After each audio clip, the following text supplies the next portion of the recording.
ಮತ್ತೊಂದು ಕಡೆ ಮಧ್ಯಾಹ್ನ ಸುರಿದಂತಹ ಮಳೆಗೆ ನಗರದಲ್ಲಿ ಮರಗಳು ಧರಾಶಾಹಿಯಾಗುವುದು ಮುಂದುವರೆದಿದೆ. ಭಾರೀ ಮಳೆಗೆ ಮತ್ತೊಂದು ಬೃಹತ್ ಗಾತ್ರದ ಮರ ಧರೆಗುರುಳಿದೆ. ಮರ ಬಿದ್ದಂತಹ ಪರಿಣಾಮ ಕಾರ್ ಸಂಪೂರ್ಣವಾಗಿ ಜಖಮಾಗ್ಬಿಟ್ಟಿದೆ. ಸಂಜಯ ನಗರದಲ್ಲಿ ಕಾರ್ನ ಮೇಲೆ ಏಕಾಏಕಿ ಬೃಹತ್ತಾದಂತಹ ಮರ ಬಿದ್ದು ಕಾರ್ ಸಂಪೂರ್ಣವಾಗಿ ಜಖಮಾಗಿದೆ.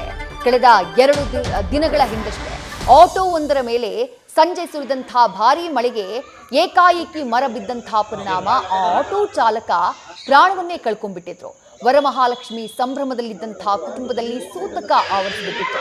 ಅದಾದ ಮರುದಿನ ಸುರಿದಂತಹ ಮಳೆಗೆ ಅಂದ್ರೆ ನಿನ್ನೆ ಸುರಿದಂತಹ ಮಳೆಗೂ ಕೂಡ ಏಕಾಏಕಿ ಕಾರ್ ಮೇಲೆ ಮರ ಬಿದ್ದಂತಹ ಪರಿಣಾಮ ಕಾರ್ ಹಾಗೆ ಇನ್ನೊಂದು ಆಟೋ ಕೂಡ ಜಖಮಾಗಿತ್ತು. ಇವತ್ತು ಮತ್ತೆ ಮರವೊಂದು ಧರೆಗುರುಳಿದೆ.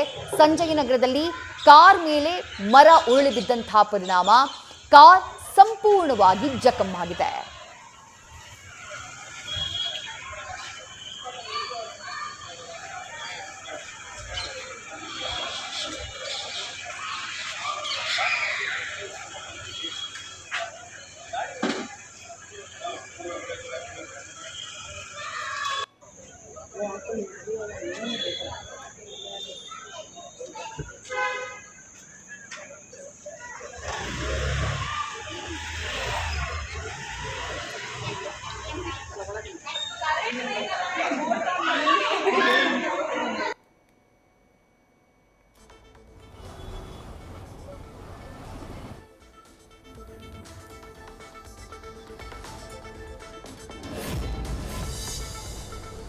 ರೈಟ್, ಮತ್ತಷ್ಟು ಡೀಟೇಲ್ಸ್ ನಮ್ಮ ಪ್ರತಿನಿಧಿ ಪ್ರಗತಿ ನೀಡ್ತಾ ಹೋಗ್ತಾರೆ. ಪ್ರಗತಿ, ನಿಜಕ್ಕೂ ಇದು ದುರಂತ. 2 ದಿನಗಳ ಹಿಂದಷ್ಟೇ ಆಟೋ ಮೇಲೆ ಮರ ಬಿದ್ದಂತಹ ಪರಿಣಾಮ ಓರ್ವ ವ್ಯಕ್ತಿ ಪ್ರಾಣವನ್ನೇ ಕಳ್ಕೊಂಡ್ಬಿಟ್ರು. ಕಳೆದ 4 ತಿಂಗಳ ಲೆಕ್ಕವನ್ನೇ ನೋಡಿದ್ರೆ 3000ಕ್ಕೂ ಹೆಚ್ಚು ಮರಗಳು ಧರಾಶಾಹಿ ಆಗಿದ್ದಾವೆ. ಮಳೆ ಬರೋ ಮುಂಚೆ ಮರಗಳ ಸರ್ವೆ ಆಗಬೇಕಾಗಿತ್ತು. ಹಳೆ ಮರಗಳನ್ನ ಗುರುತು ಮಾಡಿ ತೆರವು ಮಾಡುವಂತಹ ಕೆಲಸ ಆಗಬೇಕಾಗಿತ್ತು. ಕೊಂಬೆ ಕಟ್ ಮಾಡುವಂತಹ ಕೆಲಸ ಆಗಬೇಕಾಗಿತ್ತು. ಅದು ಯಾವುದೂ ಕೂಡ ಆಗೇ ಇಲ್ವಲ್ಲ ಅಂತ ಹೇಳಿ ಪ್ರಗತಿ. ಖಂಡಿತ ವಿದ್ಯಾ, ಅಪಾಯಕಾರಿ ಮರಗಳ ತೆರವು ಮಾಡುವಂತಹ ಕೆಲಸವನ್ನ ಪಾಲಿಕೆಯ ಅಧಿಕಾರಿಗಳು ಮಾಡಬೇಕಾಗಿತ್ತು. ಬಟ್ ಅದು ಯಾವುದೇ ರೀತಿಯಾದಂತಹ ಕೆಲಸ ಮಾಡದ ಪರಿಣಾಮ ಈಗ ಬೆಂಗಳೂರಿನ ಜನಕ್ಕೆ ನಿಜಕ್ಕೂ ಕೂಡ ಒಂದ್ ರೀತಿಯಾಗಿ ಓಡಾಟ ನಡೆಸೋದೇ ಕಷ್ಟ ಆಗೋಗ್ಬಿಟ್ಟಿದೆ. ಇವತ್ತು ಬಂದಂತಹ ಮಳೆ ಅಂತದ್ದೇನು ದೊಡ್ಡ ಪ್ರಮಾಣದಲ್ಲಿ ಬಂದಿಲ್ಲ.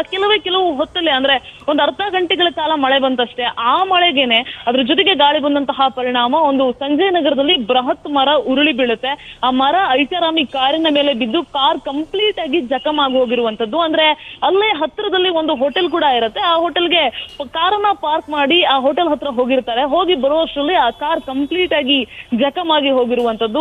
ಸುದೈವವಶಾತ್ ಯಾರಿಗೂ ಕೂಡ ಯಾವುದೇ ರೀತಿಯಾದಂತಹ ಪ್ರಾಣಾಪಾಯ ಸಂಭವಿಸಿಲ್ಲ. ಅದನ್ನ ಹೊರತುಪಡಿಸಿದ್ರೆ ಕಾರ್ ಕಂಪ್ಲೀಟ್ ಆಗಿ ಜಖಮ್ ಆಗಿ ಹಾಳಾಗಿ ಹೋಗ್ಬಿಟ್ಟಿದೆ. ಬೆಂಗಳೂರಿನ ಜನ ಪ್ರಶ್ನೆ ಮಾಡ್ತಿರೋದು ಒಂದೇ, ನೀವೇ ಹೇಳ್ದಂಗೆ ನಿನ್ನೆ ಅಂದ್ರೆ 2 ದಿನದ ಹಿಂದೆ ಆಟೋ ಮೇಲೆ ಏನೋ ಮರ ಬಿದ್ದು ಅಲ್ಲಿ ಒಬ್ಬ ವ್ಯಕ್ತಿಯ ಸಾವೇ ಆಗೋಗಿತ್ತು. ಅದಕ್ಕೂ 1 ವಾರದ ಹಿಂದೆ ಅಂದ್ರೆ DCM ಕೂಡ ಸಿಟಿ ರೌಂಡ್ಸ್ ಹಾಕಿದ್ರು. ಪ್ರಾಯಶಃ ನಿಮಗೆ ನೆನಪಿರ್ಬಹುದು, ಮಳೆ ಬಂದಂತಹ ದಿನ.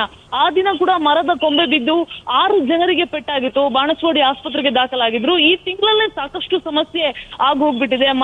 ಮರಗಳ ಕೊಂಬೆಗಳು ಕಾರ್ಗಳ ಮೇಲೆ ಬೀಳೋದು, ಒಬ್ಬ ವ್ಯಕ್ತಿಯ ಮೇಲೆ ಈ ವರ್ಷದ ಆರಂಭದಲ್ಲೇ ಬಿದ್ದು ಆ ವ್ಯಕ್ತಿ 1 ವರ್ಷದವರೆಗೂ ಕೂಡ ಬೆಡ್ ರೆಸ್ಟ್ ಅಲ್ಲಿ ಇರಬೇಕಾದಂತಹ ಪರಿಸ್ಥಿತಿ ಕೂಡ ನಿರ್ಮಾಣ ಆಗಿತ್ತು. ಸೊ ಈ ರೀತಿಯಾದಂತಹ ಘಟನೆಗಳು ಪದೇ ರಿಪೀಟ್ ಆಗ್ತಾ ಇದೆ. ಈ ರಸ್ತೆ ಗುಂಡಿಗೆ ಸಂಬಂಧಪಟ್ಟಂತಹ ಪ್ರಶ್ನೆಗೆ ಆಗ್ಲಿ ಅಥವಾ ಈ ಮರಗಳಿಗೆ ಸಂಬಂಧಪಟ್ಟಂತಹ ಪ್ರಶ್ನೆಗಳಿಗಾಗ್ಲಿ ಬಿಬಿಎಂಪಿ ಆಯುಕ್ತರು, ಮುಖ್ಯ ಆಯುಕ್ತ ಆಗಿರುವಂತಹ ತುಷಾರ್ ಗಿರಿನಾಥ್ ಅವರು ಕೊಡುವಂತಹ ಉತ್ತರ ಒಂದೇ, ರಸ್ತೆ ಗುಂಡಿ ಬರೇ 1000 ಇದೆ ಅಂತಾರೆ.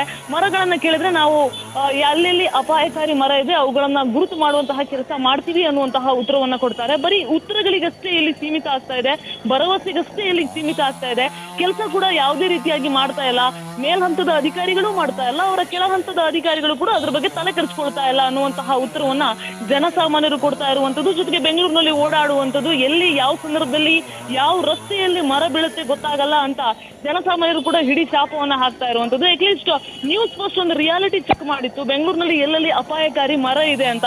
ಅಟ್ಲೀಸ್ಟ್ ಆ ರಿಯಾಲಿಟಿ ಚೆಕ್ ಅಲ್ಲಿ ಇರುವಂತಹ ಸ್ಥಳಗಳನ್ನ ನೋಡಿ ಅದನ್ನ ತೆರವು ಮಾಡುವಂತಹ ಕೆಲಸ ಆದ್ರೂ ಬಿಬಿಎಂಪಿ ಅಧಿಕಾರಿಗಳು ಮಾಡಿದ್ರೆ ಚೆನ್ನಾಗಿರ್ತಿತ್ತು ಅನ್ನುವಂಥದ್ದು ಜನಸಾಮಾನ್ಯರ ಅಭಿಪ್ರಾಯ. ವಿದ್ಯಾ, ಥ್ಯಾಂಕ್ ಯು ಪ್ರಗತಿ, ತಮ್ಮೆಲ್ಲ ಡೀಟೇಲ್ಸ್.